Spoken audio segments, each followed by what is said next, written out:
My first performance, it was in Hollywood Week. Nobody would expect me to win that contest. It was international. I was the youngest and I won. When I was that young, it kind of got to my head. Then I broke my leg. I thought I was winning that, and then I couldn't dance anymore. And I realized, oh my God, look what God gave me. And then he took away everything. What if your dream was so powerful that no stage in the world could contain it? Nutsa Buzaladze grew up in Georgia, a small country with a big spirit, but her voice carried far beyond its borders, from small competitions to America's biggest stages. We can have a lot of goals and a lot of dreams, but we don't have to forget what we live it for. There's certain things that you can buy with money, but there's so many things that you cannot buy with money. That's what people forget. When I say something, I make myself believe that it's possible. When you believe that it's possible, then it's just the matter of time. It's so important to be kind and caring and loving towards yourself. I do feel like that if a person doesn't love herself,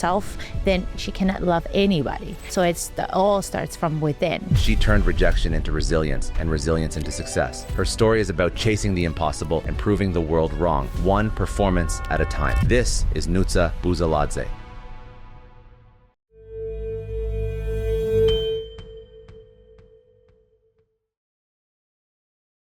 Nutsa, how did it feel to get a standing ovation from Luke Bryan, Katy Perry, and Lionel Richie? It felt like a dream come true, definitely, because I've been dreaming to be on this show since I was like 8 years old, so for a very long time. And the jury, they were like really iconic people that I admired for a very long time. And I would never in a million years imagined while I was performing that song for the first time. So in the live shows, I got standing ovations on every performance. But my first performance, what I did, it was in Hollywood Week.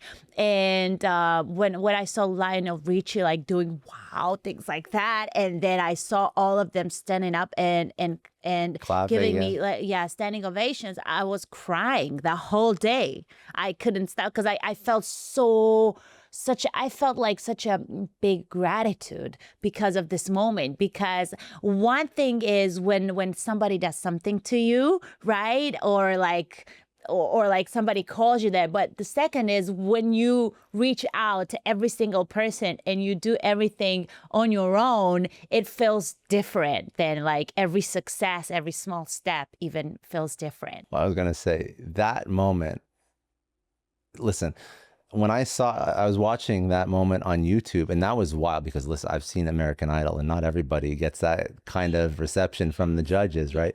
Yeah. But that moment, the more I learned about your life and how long you've sort of been pursuing this dream, this was the culmination of years and years and years of work towards this goal. Yes. And I'm assuming like when you started very, very young. Yeah. When you were, what, 8 or 5 or? So I was 8 when I first time went on a TV show. I was Which is very still young. Insanely young. I was very young. Yeah, I was 8 years old. But I knew that time that I wanted to be a singer all my life.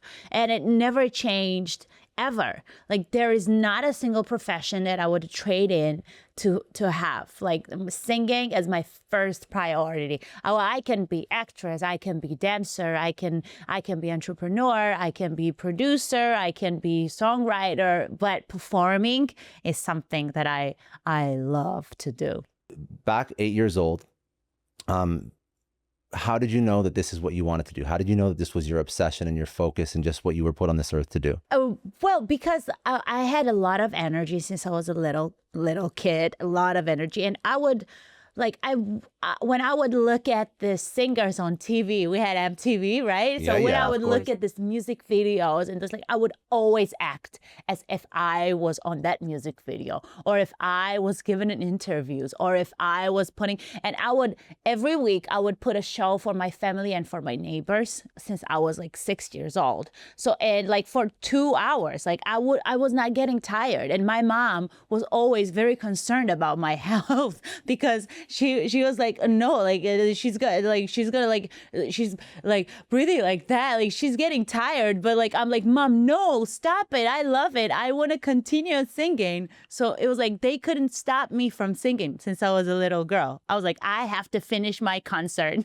Did your parents ever, because I know that your mom early on was supportive, obviously, but were they ever concerned that you didn't have a backup plan? That there was nothing else that you were really interested in? Was that ever a concern or no? It was never a concern, to be honest. Well, I had big support from my aunt and from my mom. So my even bigger from my aunt. My aunt would always call me a Hollywood star. Like even when I was 6 years old, she would see that energy. She was like, you are born to be a leader, you're born to shine, and you're born to be on a stage. And she would also tell to my mom. My mom would say, oh, come on, like because my mom was not that big of a dreamer as my aunt.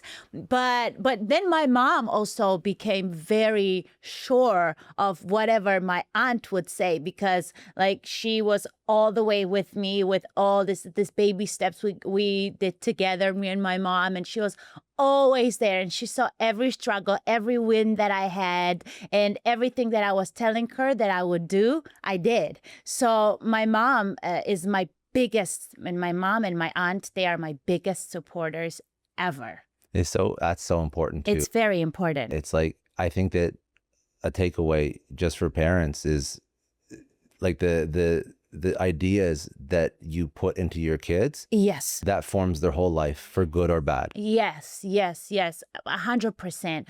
It's so important. I had a great relationship with my father, and but I never spent so much time with my father that I would have his thoughts about my career when I was growing up. But when I was like 18 or 19, he would also tell me, like, do whatever it takes to pursue your career because you have God-given talent. So my father was also supporting me. Well, he's not a fan of me dressing up, with this like hot outfits on a stage. He doesn't love to watch that, but he is proud of the things that I did for my country and the success that I bring to my country. So it's also nice to have support from both of your parents and your family, because then it affects your mental health a lot.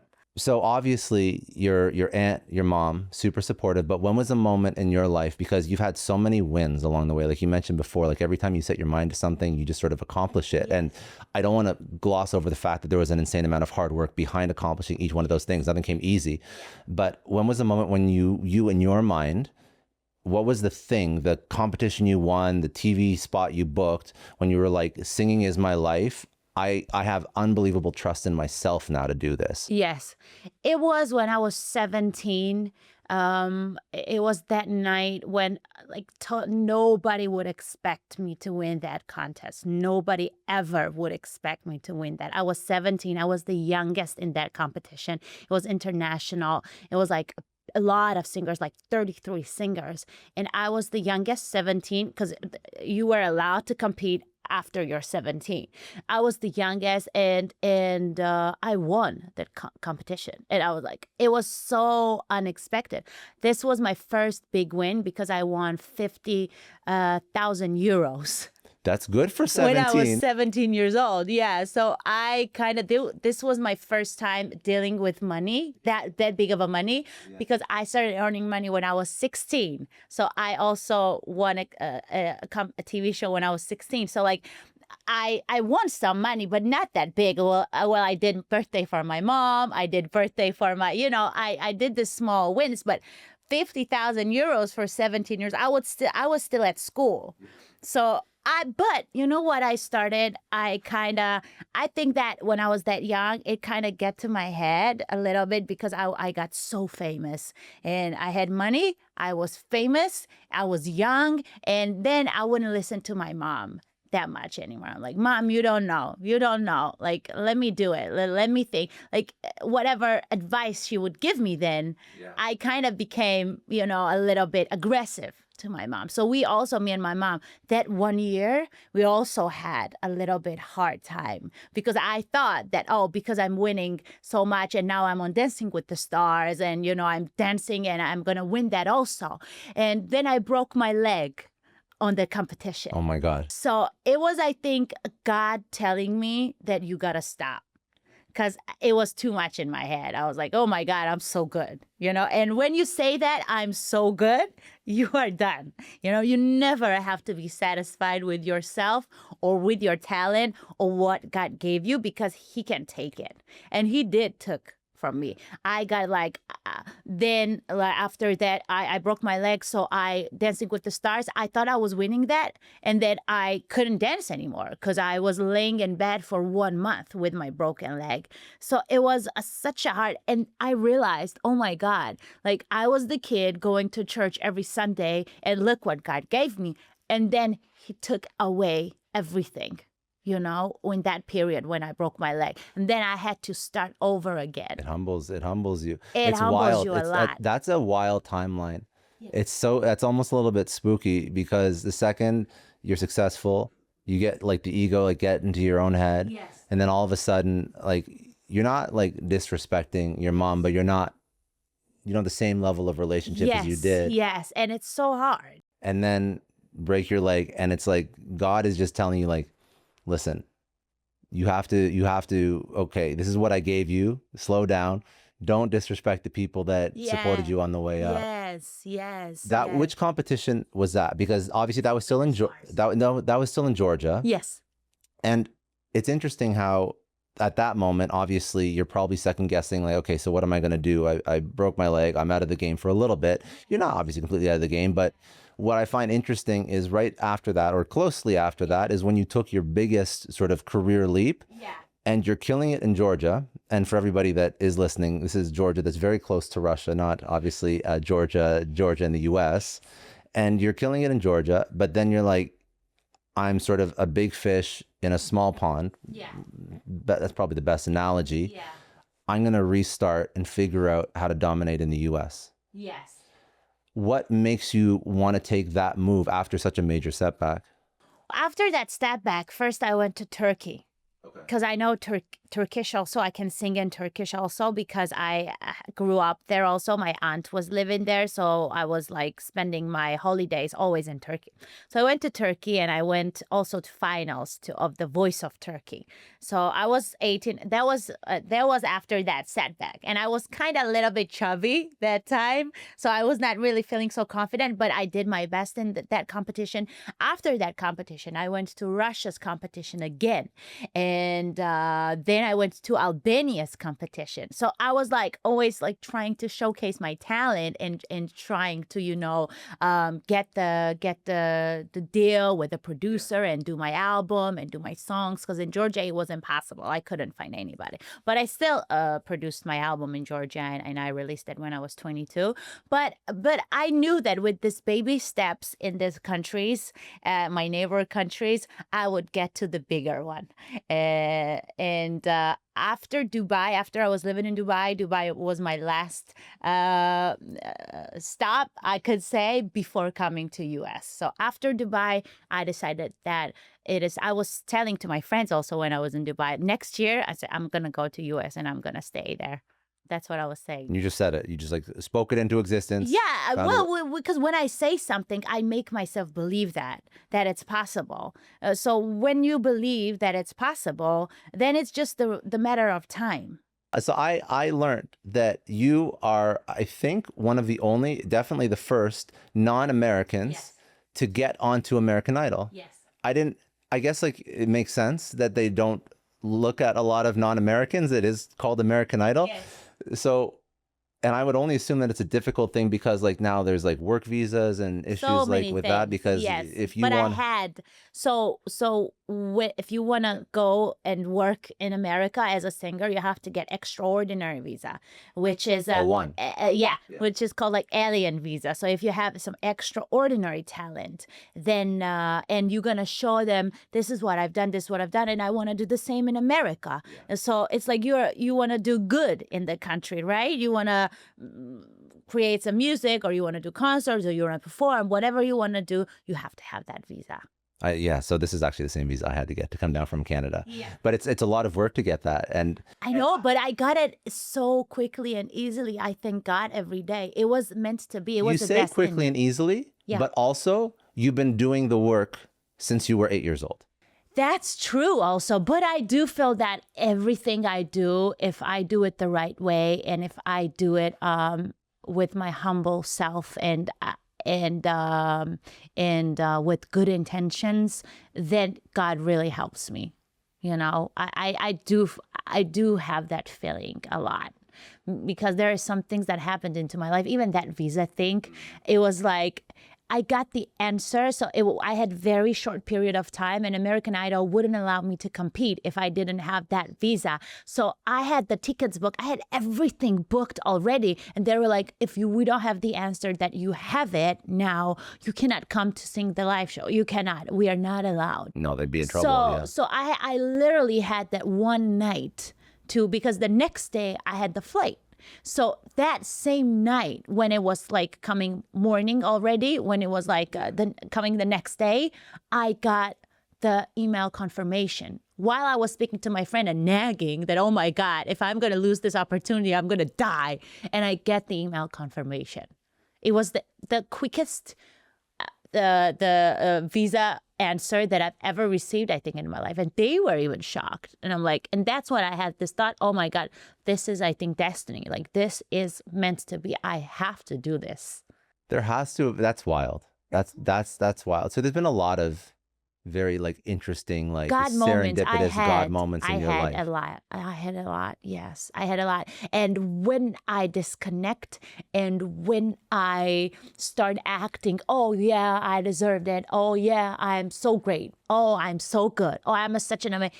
After I have these thoughts because we are all human, we might have these thoughts in our heads all the time, or judging some other people, or having this like negative thoughts, as I call it, right? But it's your ego. It's ego you thinking thoughts. that you're better than. Ego thoughts, I immediately disconnect with that power of miracles, and with that power of God, and with that power of love. So I'm learning a lot on the way and on the journey of my life, that as humble as I stay and as grounded as I stay, it's better for my soul, and it's better for my well-being, and it's better to keep the love inside of my heart. NetSuite is a success story partner. Now, what does the future hold for business? If you ask 9 experts, you're going to get 10 answers. Bull market, bear market, interest rates are rising, they're falling. Honestly, at the end of the day, we just need a crystal ball. But until then, over 42,000 businesses have trusted and future-proofed themselves with NetSuite by Oracle, the #1 cloud ERP, bringing accounting, financial management, inventory, and HR into one cohesive platform. With one unified business management suite, there's one source of truth giving you the visibility and control that you need to make quick decisions. With real-time insights and forecasting,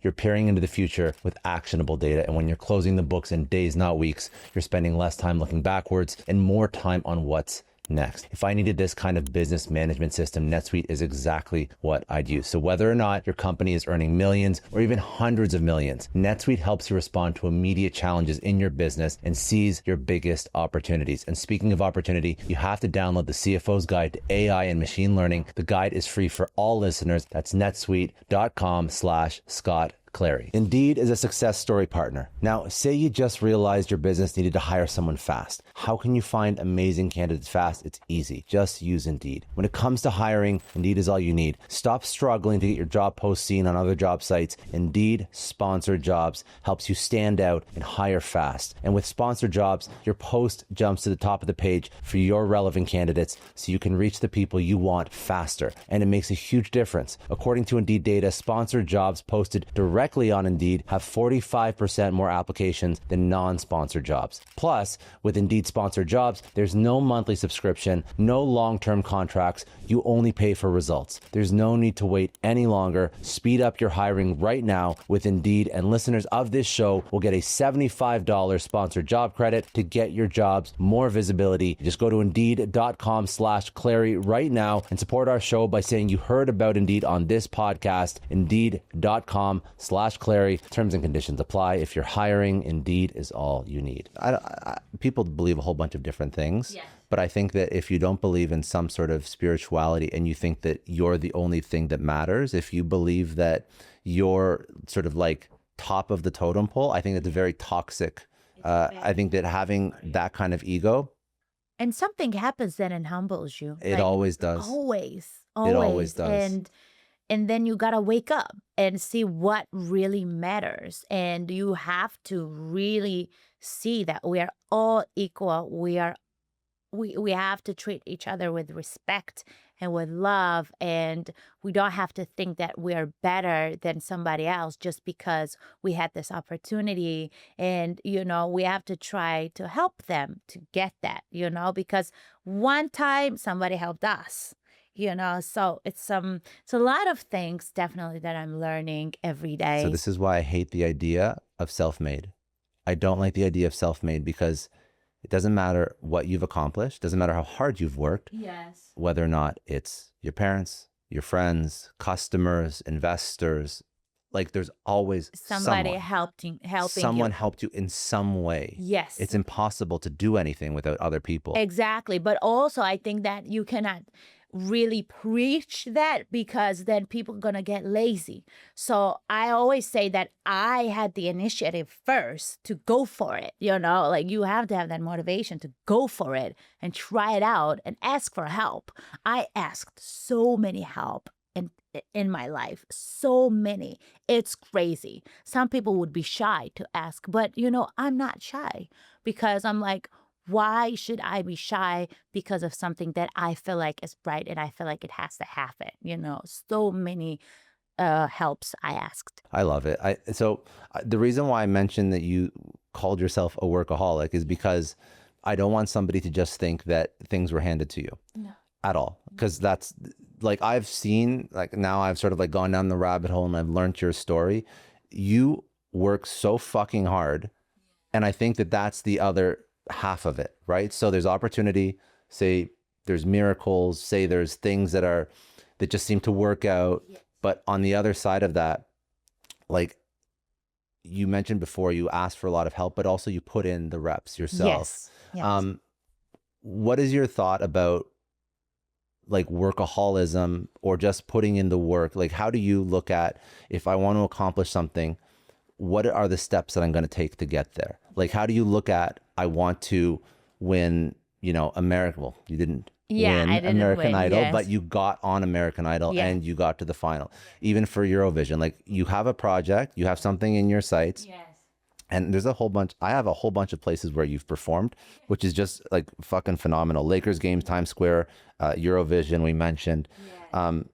So when you set your sights on something, how do you deconstruct how to get from where you are right now to the point where you can actually be successful at that thing? I write down. I have journals in my room. And if you see my journals in Georgia since I was a little girl and the things I wrote down and how many of them came to reality, you're going to be shocked. I was crying when I read that because I was like, oh my God, like look at that little girl. I was writing it, even not believing that, oh my God, I'm going to write it, because I want it, I'm going to write it. Maybe it's not going to happen now, but, I'm going to write it.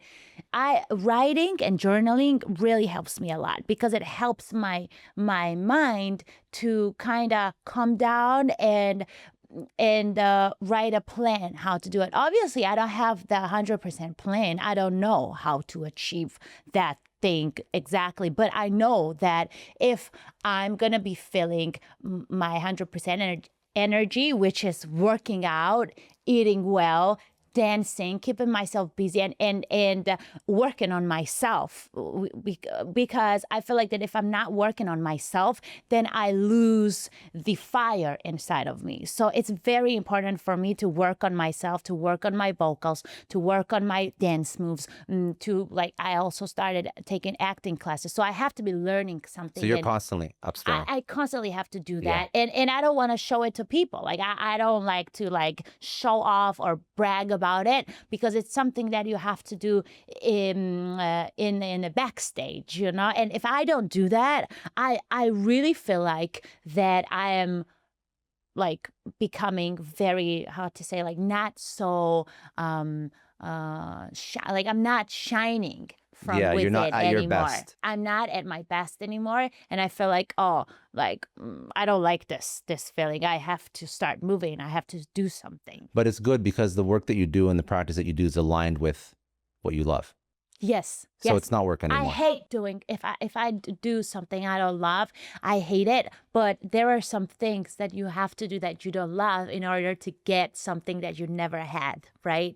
Yeah. So when I realized that Nutsa, you cannot be doing everything you love every day and living in this pink bubble. So for example, like I started pushing myself more in fitness, because obviously I see that the fitness routine I had was not working. Then I started pushing myself in eating habits too, because I had bad eating habits. And I'm like, Nutsa, you cannot call this a healthy lifestyle, and don't lie to yourself or to anybody else, because this is not. So I wrote down my reality, what I was lying to myself.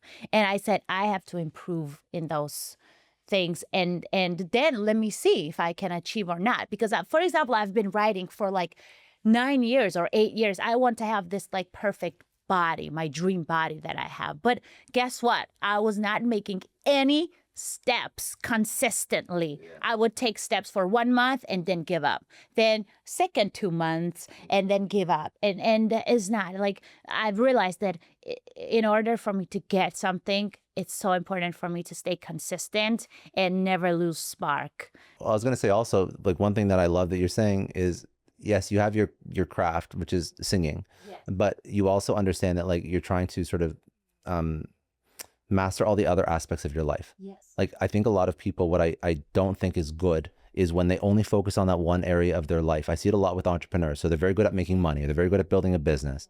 And then their physical health declines and their mental health declines, and they have no spirituality in their life. They have poor relationships, like, 3 ex-wives, they don't talk to their kids. They're like, well, because I see some of them on the show. There's like 2 versions of exited entrepreneur on the show, right? People that have sold companies that are sort of living their best life, healthy, great family. One of my favorite stories is Mark Randolph, who's a co-founder of Netflix. Yeah. And he, every single Tuesday, when he was building Netflix, he stopped working at 5 o'clock and went on date night with his wife. Of course. That's how much he honored that relationship. That's very important. I also know guys that are worth, a lot of money, yeah, that are single and still acting single when they're like 55, 60. And there's nothing wrong with that. But I'm just saying, like, some people lose themselves in the process, yes, of only focusing on one thing. Yes. You're young, yeah, objectively young compared to, yeah, some of the people that, yes, I've spoken to on this show. And you already understand the power in not letting one part of your life fall apart in pursuit of everything else. Yes. It's very important,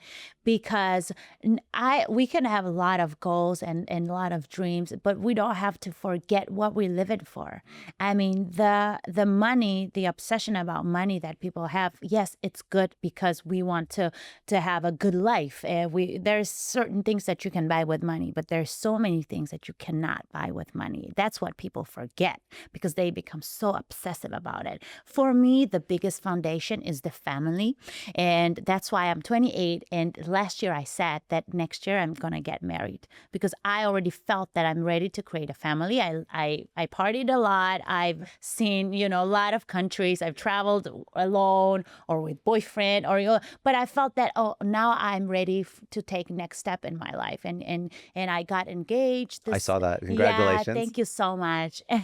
So we got engaged, and it's very important then to find a partner, and also the thing that you said, to go on date nights, is also very important. But for me, the biggest foundation is to take care of your soul, because I feel like that it's great to live your legacy, obviously, and to change other people's lives. But what you have to take care of is your soul, because that's eternal. Your soul never dies, and you have to nurture that. And as you brush your teeth every morning, you have to take the same care about your spiritual life and about your mental health.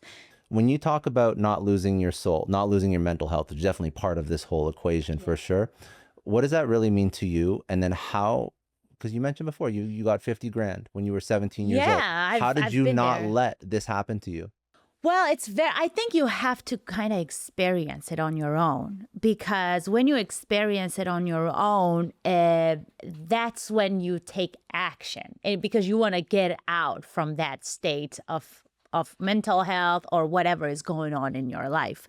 And I've spoken into my friends a lot of things. I could say, do this or do that or do that, but they wouldn't listen until they're going to experience it on their own. So I feel like that if young people gonna study some biography of like successful people and successful entrepreneurs, how they started, what happened to them in their lives, it's gonna help much more people to not have the same issues. agree. Like to have the, for example, mentor that's going to tell you, I've been there, and this is how it happened to me, and this is how I felt. Don't do that if you don't want to go through that hell again. So influence of other people that went through the same thing is so important. But I feel like that you have to be seeking to have that knowledge and have a mentor. I think having a mentor is super important, and having someone that you can call and ask for advice. Because if for example, when I was 17, I would have a person that when I was going through that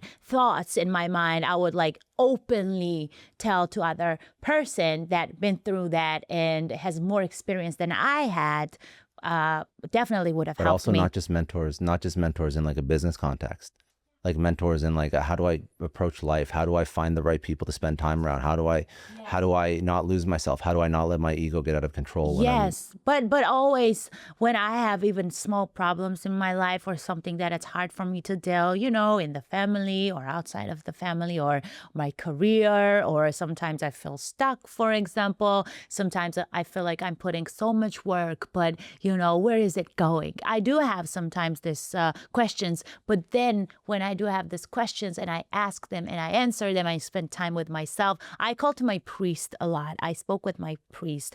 I spoke with my fiance. I spoke with my mom. So I have these people around me that I can open up to, and then I find my questions. So we have to realize that this is not an evil world. There's so many kind and good people. There's so many kindness and goodness around us. It's just we have to be open to let them in and open to ask for help also, like because some people have such a big ego, they don't want to ask for help. They want to say, oh, everything is good always. There's no way that all your life everything is like this, because it has to be, it has to be like sometimes low, sometimes highs, but you have to, I think, learn how to deal with that. what was a point in your life where you did have some sort of doubt about what to do, and you sort of pushed your ego aside and asked for help from somebody, and that sort of like put you on the right track? Like, what's a moment that you can remember that was a major inflection point? I think the fact that I was going to church since I was 11 and my religion really helped me, and my priest really helped me, because God says like you have to ask for help.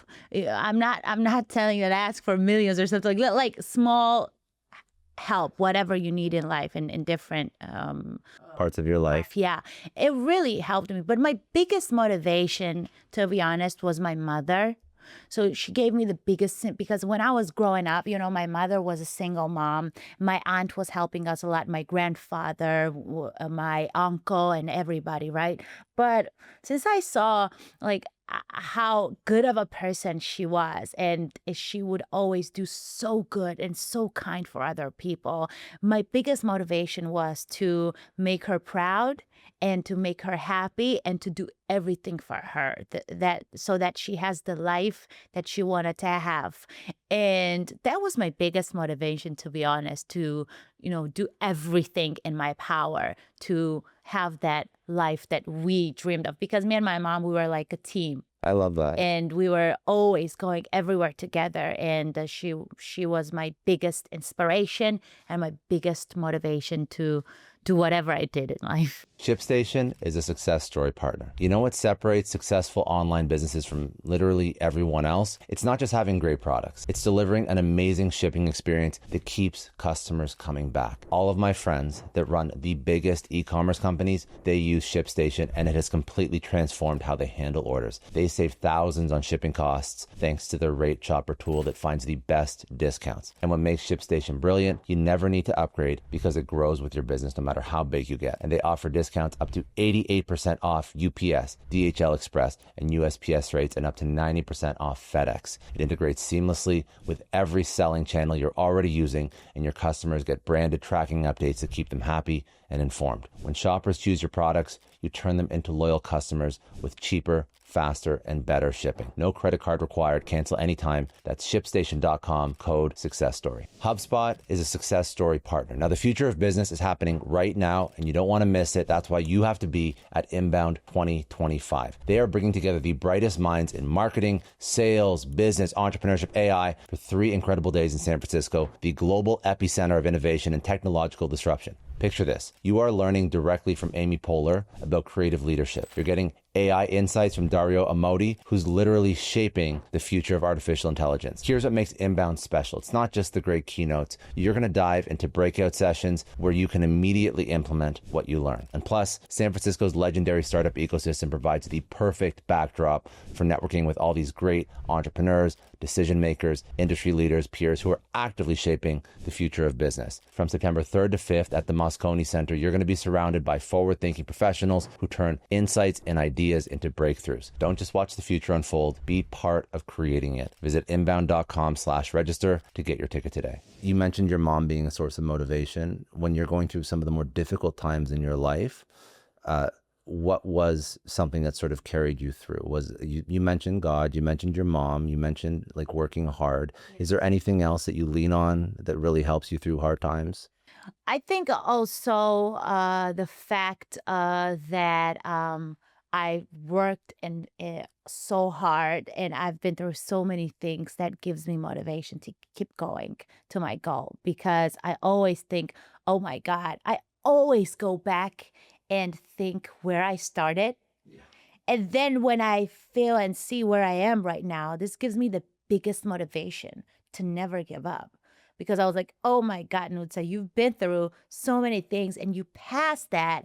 So now you're even stronger. Now you're even smarter. So you can do it. Like I had 2 times the setbacks, the biggest setbacks. After I had this periods when I was at my highest and the next day at my lowest. Was this like when you broke your leg? The broke your leg was the first one, and the second one was when I finished American Idol, and I went to Library of Congress in Washington, and then I came back to Georgia. I had the biggest show there and everything, and then I had some performance to do for my friend's birthday party, and I went to Russia, and people were hating on me so much because of going to my friend's birthday that the next day, literally, I received so much hate I've never received in my entire life because of going to Russia. It was because of going to Russia. Yes. Just because of that. Yeah. So the hate is coming from the fact that like you are now representing your country. Yes. I'm assuming that there are not a lot of huge singers that have now built a massive name globally coming out of Georgia. So you're like a big deal coming out of Georgia. People are looking up to you. Obviously, there's some animosity if you're going to Russia, and Georgia is... Yes, because Russia occupied historically. my country, and like we have big history. So Of course. So that's I what the hate... understand. Now, I understand the hate. the lesson is, or the thing that I would love to understand is, how do you deal with pressure? Because you've dealt with pressure on a stage in front of like A-list celebrity judges, some of them being like the people that you idolized growing up and you look up to. You deal with pressure because you represent your country. You deal with pressure when you sing in front of thousands and tens of thousands of people. Yes. How do you manage pressure? It's stressful, to be honest, but praying definitely helps me a lot, and meditation and working hard. So when I'm under pressure, I can rehearse the same song for 100 times. I'm not kidding. So when I was on Eurovision, that song with my dancers were joking on me. They were like, "Are we gonna dance for 100 times, really?" Because when I'm under distress, I just like to work hard so that I'm not when I'm on stage, I'm not thinking about anything, but I'm in that zone of and if I know that I rehearsed well, if I know that I put a lot of work into my performance, doesn't matter where I'm performing. You know, that's the thing. People think that I'm performing differently if I'm front of in the millions or if I'm front of 5 people. It's the same performance for me. It's the same because I need to touch even one. My goal is to touch even one person. So it doesn't matter if I'm singing for millions and nobody's touched. I didn't do my job. So I love to put a lot of work when I'm under stress and also pray. So it's preparation. Yes, preparation, prayer. And the thing that I started working on is also when I'm stressed, I would have, before, I would have give it to other people also. So for example, I would scream or I would be anxious or angry, like don't talk to me or something like that. So now I changed that. So I started to whatever's going to happen, you have to be nice. When you're stressed, you have to be nice to the people that helped you all the way and they want the best for you. So that thing I was guilty and I realized that I was guilty for it. And so now I changed that. How do you outside of just like practicing, preparing, when you are in that moment, what's going through your head so that you aren't overthinking, you don't screw up, you don't fumble? Like, what's the thought? I don't have that thought. So I don't have negative. When I'm on stage, I never think that, oh, I'm going to fall or, oh, I cannot hit that note. Never. I never had that thought because first of all, I worked so hard for it. I know that it's not going to happen for sure. And that's why I work so hard so that I don't have those thoughts. When I'm not so well prepared, that's when I might have these thoughts. Oh, because I didn't practice that much. So practicing a lot allows me then to enjoy my performance. So on every performance that I'm having, I'm enjoying it. And when I'm on stage, I love it. When I'm not on stage, and there is some period of my life when I'm not on stage, I really get like sad because this is what I'm living. I love to be on stage. So when I'm on stage, I'm the happiest, excited. I'm like, this is what I was born to do. And all these thoughts are going to my head. So I'm very happy when I'm on stage. I love performing for people. Was there ever a moment where it didn't like work out, where you didn't show up on stage? Yes. I had this moment like in front of 10,000 people. That's a big audience. It's big audience. Like in this huge arena, Georgians did first time ever musical in this huge arena. And I was singing the lead role. I was the lead. I was 20 years old. And there is like this biggest song for this musical. And there is a light coming out. And you have to be already standing there to start singing. So light comes out and light comes in. And I'm not there. I was on my backstage room because I forgot that it was my time to sing. So it was so... like I was so ashamed. And then people are coming to me, Nutsa, where are you? And then I run into stage. It was really, really bad moment. And funny, obviously. Funny, but obviously stressful. And that doesn't happen anymore. No. When you prep for an event, how many hours, how many days, weeks, months do you put into that? It depends on a show. For example, for Eurovision, I was preparing for 3 months because I needed to come up with the idea, with staging and with everything. Well, I definitely needed 3 months because it's big production. For American Idol, 1 week. Because we have 1 week to prepare another. So it's wild. Yes, it's wild. But for my shows and if I'm planning like my solo concert in Georgia, I definitely need 2-3 months to get ready for it and to start and plan it. If there is like a small gig, I need 10 days to get ready. So I could say for small gigs, I could say 10 days. That's not bad. So you do have, but that's after years of actually putting in the work so that you can only put 10 days towards something and still succeed. Yes, yes. And once the band is built and once band knows your songs and everything, then if you have some gigs and concerts, you really need like 2 rehearsal and that's it. Last thing that I think you've done exceptionally well is just overcome a lot of rejection because you've asked for help multiple times. I mean, you've Yeah, a lot of people told me no. multiple languages. Yes, yes. When you think about overcoming rejection, how when you are told no or you're told like this isn't going to work out or we don't want you to perform or whatever that rejection is, how do you sort of stay in the game? How do you like get excited about the next opportunity? Well, they give me motivation. Definitely. They give me motivation and I'm like, you're gonna see. You're gonna see in couple years or in couple months that you were very wrong. That's what goes into my head all the time because I've seen it.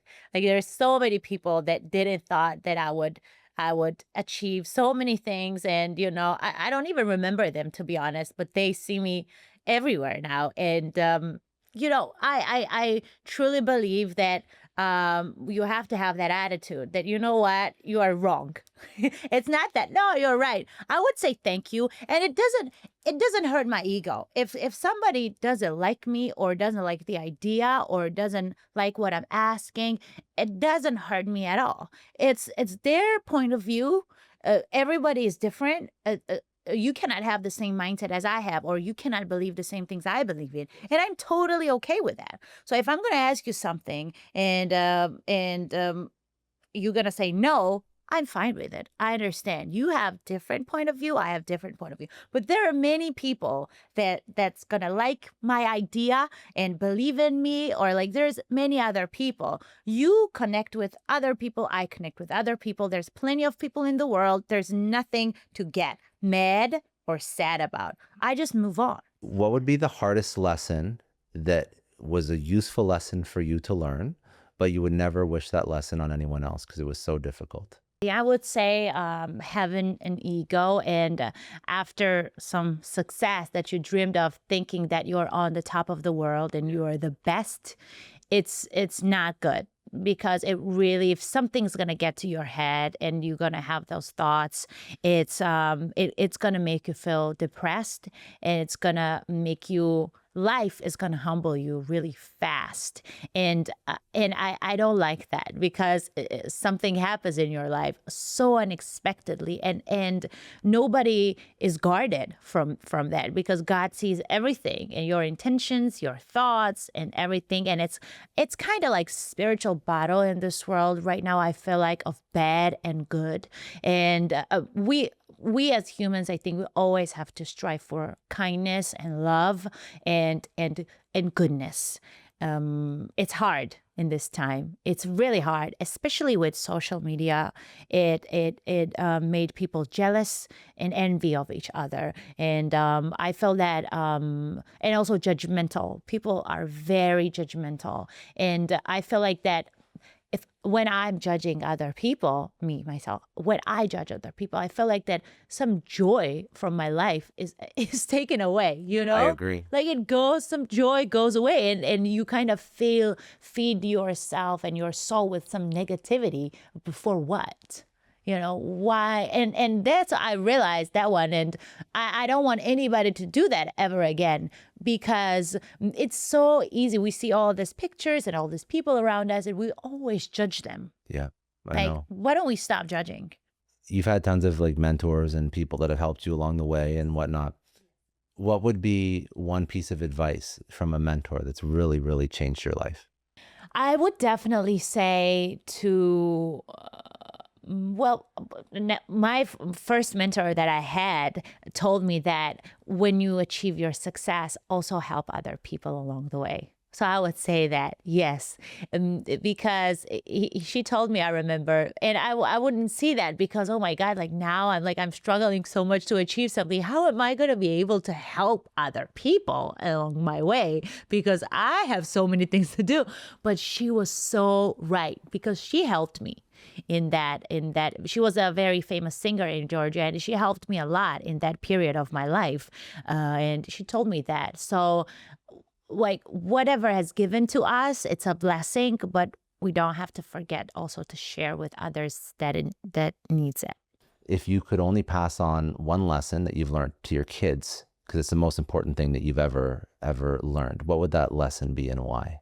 Be kind to other people and to be kind to yourself and not so strict. It's so important to be kind and caring and loving towards yourself, because sometimes we want so much from ourselves. We put ourselves in this like bad mental situation that, oh my God, I have to do this, I have to do that. If I don't do that, I'm not good enough. I'm not good enough. I'm not good enough. And just like, it takes away joy. And I would say definitely to be kind to yourself and to be loving to yourself, because it's so important to have that love for yourself. Because then I do feel like that if a person doesn't love herself, then she cannot love anybody. So all starts from within. So I would definitely work on love with my kids. I love that. And last thing, please tell people where they can connect with you, but also in the future, what are you working on? What are they going to get excited about? I mean, you're working on new music, a whole bunch of new projects. So social media, where are they going, but also everything else? So I have Instagram, YouTube, TikTok, Facebook, and you can find me as Nutsa Buza. So Nutsa is my first name, Buzaladze is my surname, but I shorten it, so it's Nutsa Buza now. Also on Spotify, you can listen to my songs, my music. By the way, a week ago, my song Firefighter has reached 7 million streams. So I was celebrating that. Yes. So now I'm working. So as I moved to LA, I connected with amazing musicians and I formed my band already. And also I released my first single here in America, All My Life it's called, and it's performing really good. It's like very fun and very joyful song about love. And then the next song is also about love, because I feel like I'm in my like love era now. It's then my next song is called Amen, and it's gonna be out for at the end of August. And it's also fun and very good vibe song.